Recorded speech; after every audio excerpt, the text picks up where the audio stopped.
Ils sont rentrés par ici, donc ils ont abîmé le rideau pour faire un passage. Il n'était pas très haut, c'est à peu près jusque là, donc ils ont pu faire sortir que des petits matériels, mais qui a beaucoup de valeur. Vêtements neufs, jouets, électroniques, tuyauterie, entre 300 et 400 000 euros de marchandises ont été pillés dans un entrepôt du Secours populaire isérois juste avant les fêtes de Noël. Les 2 fourgons neufs de l'association ont été saccagés, pneus, portières ont été volés, la tôle dégradée. Les cambrioleurs s'en sont aussi pris au bâtiment en emportant avec eux cuivre, câbles électriques ou même le moteur du rideau métallique. Ils ont tout fait tomber.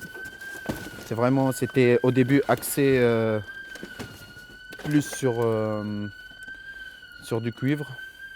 Aussi, ils ont attaqué toute la marchandise.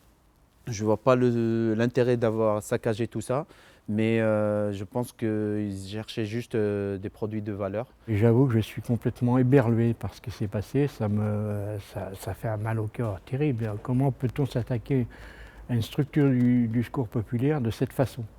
C'est même pas du vol, c'est du saccage, c'est du sabotage et c'est lamentable. Au saccage et au cambriolage s'ajoute un autre drame pour le Secours populaire en ce début d'année.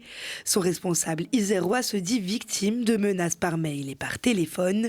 Il a été contacté par une société de pompes funèbres, un site pornographique et un avocat spécialisé dans le divorce, suite à des demandes qui auraient été formulées en son nom en ligne. On ne s'attaque pas à un homme, on s'attaque à une structure. Le Secours populaire, c'est une institution, c'est une grande association de solidarité.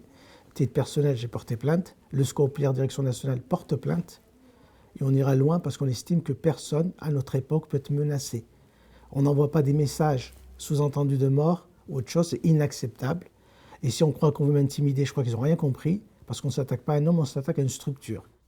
Alors que l'assurance ne pourra rembourser l'association qu'à hauteur de 100 000 euros, une urne installée à la mairie d'Échirolles a déjà permis de récolter près de 10 000 euros. D'autres structures comme la Fondation du Crédit Mutuel, qui a apporté 130 000 euros au Secours populaire, se mobilisent, tout comme les collectivités.